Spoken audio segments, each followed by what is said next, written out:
పదవులు పైసలు పోతే సంపాదించుకోవచ్చు, కానీ మాట జారితే వెనక్కి తీసుకోలేమని, మాట జారి ఎదుటి వారి మనసు విరిగేలా చేస్తే మళ్లీ అతికించడం కష్టమని, అందుకే మాటలు జాగ్రత్తగా మాట్లాడాలని బీఆర్ఎస్ నేత మాజీ మంత్రి హరీష్ రావు సూచించారు. సిద్దిపేట నియోజకవర్గంలో ఎన్నికైన సర్పంచులు, ఉప సర్పంచులకు మంగళవారం సిద్దిపేటలోని రెడ్డి సంక్షేమ భవన్లో ఆత్మీయ సత్కారం నిర్వహించారు. ఎమ్మెల్సీ దేశపతి శ్రీనివాస్, మాజీ ఎమ్మెల్సీ ఫారూక్ హుస్సేన్, రాష్ట్ర నాయకులు వేలేటి రాధాకృష్ణ శర్మ, కడవేరుగు రాజనర్సు, ఇతర సీనియర్ నాయకులతో హరీష్ మాట్లాడుతూ సర్పంచులు గ్రామంలో ప్రజల మధ్య ఉండి వారి కష్ట సుఖాల్లో ముందుండాలని చెప్పారు. పదవి అంటే అధికారం కాదని, బాధ్యత అని స్పష్టం చేశారు. పదవులు రాగానే మనం పొంగిపోవద్దు, ఎంత ఎదిగితే అంత ఒదిగి ఉండాలి. అందరినీ కలుపుకొని గ్రామాభివృద్ధి లక్ష్యంగా ముందుకు సాగాలి.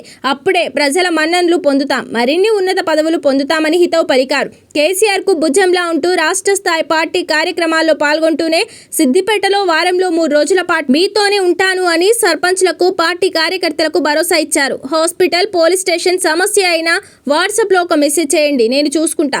మనమంతా కుటుంబంలా కలిసి ముందుకు సాగుదామని పిలుపునిచ్చారు. బీఆర్ఎస్ హయాంలో దేశంలోనే తెలంగాణ పల్లెల పేర్లు లేకుండా అవార్డులు లేవని, మెజారిటీ అవార్డులు తెలంగాణ పల్లెలకు వచ్చాయని హరీష్ గుర్తు చేశారు.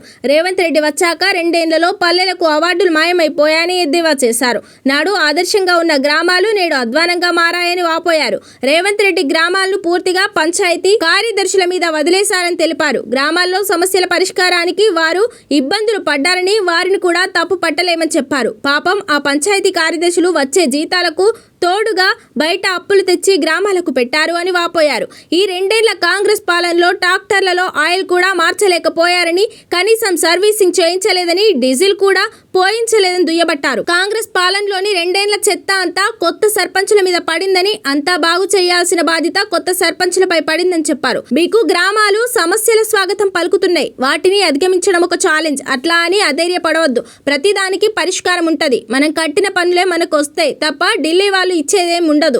మనకు రావాల్సిన డబ్బులే వాళ్ళు ఇస్తున్నారు. 2 ఏళ్లుగా ఆగిపోయిన డబ్బులు గ్రామాలకు వస్తాయి. పంచాయతీలో జనాభా ప్రాతిపదికన నేరుగా జీపీ ఖాతాల్లోనే జమ అవుతాయి అని వివరించారు. గ్రామ సర్పంచ్ గా గెలవడం పెద్ద ఛాలెంజ్ అని హరీష్ రావు తెలిపారు. పార్టీల మీద ఎన్నికలు జరిగితేనే కొంత గుర్తు మీద గెలిచే అవకాశం ఉంటది. గ్రామాన్ని ఎవరైతే కాపాడగలుగుతారో వాళ్ళనే ప్రజలు గెలిపిస్తారు. ఆ నమ్మకంతోనే మిమ్మల్ని గెలిపించారు. ఆ నమ్మకాన్ని కాపాడుకోవాలి అని సూచించారు. మనం ప్రతిపక్షమా, అధికార పక్షమా అనేది కాదు, మనం ప్రజల పక్షమని స్పష్టం చేశారు. ప్రజలతో కలిసి పనిచేద్దామని పిలుపునిచ్చారు.